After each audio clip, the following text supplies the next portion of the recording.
हंगेरीतल्या या निर्जन गावातील आजचा आमचा हा 4था दिवस. आता मला हा बंदिवास वाटायला लागलाय. या 4ही दिवसात आमचा अजून एकाही सजीव माणसाशी संपर्क झाला नाही, ना प्रत्यक्षात व ना फोनवर. बाहेर जगात आणि बिग ब्रदरमध्ये काय चाललंय याची आम्हाला काडी मात्र सुद्धा कल्पना नाही. खरं म्हणजे दुसऱ्याच दिवशी मी एकट्याने डोंगर उतरून तळाकाठच्या त्या गावी जायला पाहिजे होतं. आईला एकटा सोडून जाता येत नाही म्हणून मागे राहिलो. असं वाटलं होतं की दुसऱ्या दिवशी आजूबाजूच्या घरांमध्ये कोण ना कोणतरी भेटेलच. पण हे संपूर्ण गाव मनुष्यविरहित. काही फरलांगावर एक उपहारगृह पाहिले होते. काल तिथे आम्ही दोघे चालत निघालो सुद्धा. मात्र अर्ध्या वाटेतच वादळाला सुरुवात झाली. नशीब आमचं की आम्ही पाऊस सुरू व्हायच्या आधीच इथे येऊन परतलो. घरातली रसद सुद्धा आता संपत आली आहे. या डब्यातली कॉफी पण जर आता संपली तर नुसतं या कल्पनेनेच माझ्या मनाचा थरकाप उठतो. मात्र आता नाईलाजाने मला बाहेर पडावे लागणारच आहे, आईला घरी एकटे ठेवून. एखाद्या निर्जन बेटावर सापडल्यासारखे आणखीन काळ इथे उगाच कोणाची वाट बघत बसून राहणे म्हणजे आता यापुढे निव्वळ मूर्खपणा. बसून राहण्याचा मूर्खपणा या बाकड्यावर बसून मी शेवटी केलाच. सांडली कॉफी. हे घर पण काय विचित्र आहे. खुर्च्या घराबाहेर अंगणात ठेवल्या आहेत आणि अंगणात ठेवण्याचे बाकडे इथे जेवणाच्या टेबलाला. पण याला मी शुभ कौल असं समजून घेतो. आज काहीतरी चांगलं नक्की होईल. तशी मला फक्त चिंता विमानाची तिकीट रद्द झाली याचीच आहे. इथे राहून मला त्याबद्दल काही करता येत नाही ना. नाहीतर या जागेमध्ये आणखीन असे आठवडा 2 आठवडा निवांतवासात घालवणे आईप्रमाणे मला सुद्धा आनंदाचे वाटले असते. हसऱ्या आईसाठी मी उरलेल्या गोष्टींचा नाश्ता बनवला. ट्रेमधून जेवण आणणे याबद्दल मला लहानपणापासून फार लालसा. कारण जेवण ट्रेमधून आणतात हे लहानपणी फक्त चित्रपटात पाहिलं होतं, ते पण इंग्रजी चित्रपटात. मुंबईला आमच्या ओळखीचे सगळे 10 बाय 12च्या खोलीमध्ये राहत होते. तिथे कुठून कुठपर्यंत नेणार हो ट्रे. आईला काहीतरी गोड हवंय खायला नाश्त्यावर. घरातला केक संपला तर ती म्हणते, चल बाहेर काहीतरी फळं वगैरे शोधू झाडावर. खरं पाहिलं तर अशा जागेचं नेमकं वर्णन इथे यायच्या आधी आम्हाला कोणी सांगितलं असतं आणि दाखवलं असतं तर आम्हाला परवडलं नसतं तरी आम्ही याचे दुप्पट किंवा तिप्पटही दाम मोजले असते. अहो, अख्खं गावच्या गाव भाड्याने घेतल्यासारखं आहे. किंबहुना अफाट पैसा मोजून सुद्धा हा अनुभव देणारे हॉटेल कुठे सापडणे कठीण. हॉलिवूडमधील अतिश्रीमंत लोकांनी अशा प्रचंड जागा घेऊन आपले बंगले बांधले आहेत. ते कधी कधी यूट्यूबवर पाहिलं होतं, पण आता प्रत्यक्ष त्याचा अनुभव घेते. अहो, मनाला वाटून घेण्यावर सगळं असतं हो, दुसरं काही नाही. वाटला तर हा वनवास आणि नाही वाटला तर हा थाटमाट. 3 खोल्यांच्या घरामध्ये राहणारे काही जागा पुरत नाही म्हणून तक्रारीने रडणारी असतात आणि काही 10 बाय 12च्या खोलीत राहून सुद्धा एकत्रपणाचा अनुभव घेत सतत हसमुख दिसतात.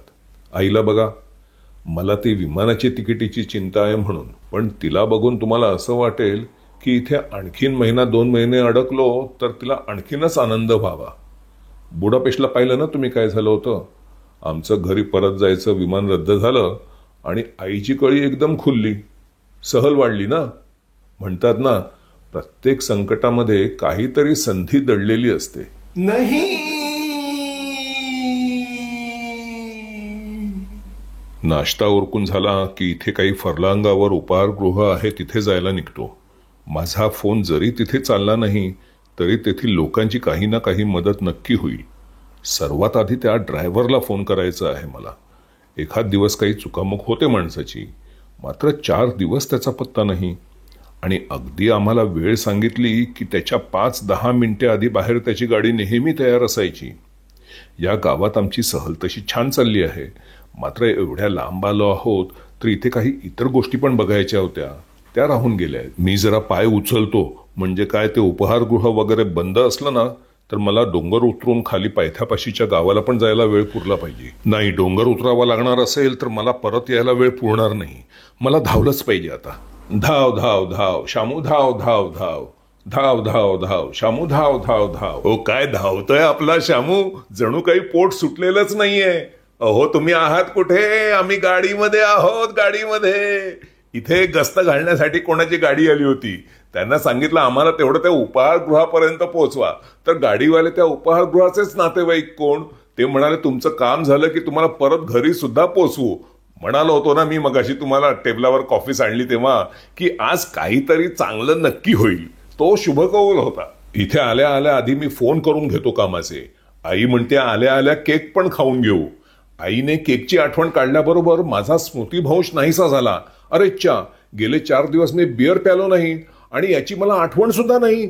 आणि तुम्ही प्रेक्षक, तुमच्यापैकी तरी कोणाला संध्याकाळी बसल्या बसल्या शामूची आठवण यायला पाहिजे होती. बिचाऱ्याला 4 दिवस बिअर नाही हो, जरा बघा त्याला. आणखीन एक गोष्ट ती मला आताच कळली, तुमच्या पण कोणाच्या ती लक्षात आली नाही. अहो, गेल्या 4 दिवसात आमचा एक सुद्धा पैसा खर्च झालेला नाहीये. परदेशात प्रवास करताना दिवसाला किती खर्च होईल याचा आधी विचार करून निघालेलो. आता पैशाच्या अंदाजपत्रकात अचानक 4 दिवसांची भर पडली. पैसाच पैसा. आता पैशाचा माज आलाय म्हणतात ना, ते कसं असतं ते मला आता कळलं.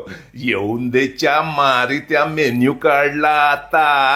Aber das ist mit Schweinsfleisch und mit Pilz. Das kalte Obstsuppe, Avocado-Medaillons mit Salatteller aus gegrillter Käse mit griechischer Salat. Das ist Lachsfilet mit Nockern und Kartoffeln. Gänsebrust mit Risotto und mit roten Zwiebeln. तुम्हाला काय वाटलं ती कोणत्या भाषेत बोलते ते मला काय कळत होतं. मी आपला होय होय करत ती टेबलावर माझ्याकडून जेमतेम वीतभर जवळ एवढी वाकून जास्तीत जास्त वेळ कशी राहील यासाठी म्हणून प्रतिसाद देत होतो. अहो, गेले 4 दिवस माझ्याशी कोण बोलली नाही हो. 4 दिवस काय, काही महिने झाले असतील आता. कोणी नाही हो या जगात, कोणी नाही माझं. अहो, घोड्यासारखा वाढलो असेल तरी मला पण वाटतं की कोणी गोंजारावं, माझ्याशी कोणी बोलावं, विचारावं, सांगावं, गोष्टी कराव्यात. मनातल्या जमलेल्या पाखराला असं भुरकन उडून द्यावं. मर्म बंधातली ठेवी जपोदी सुखाने दुखावे जीवा. मर्म बंधातली ठेवी.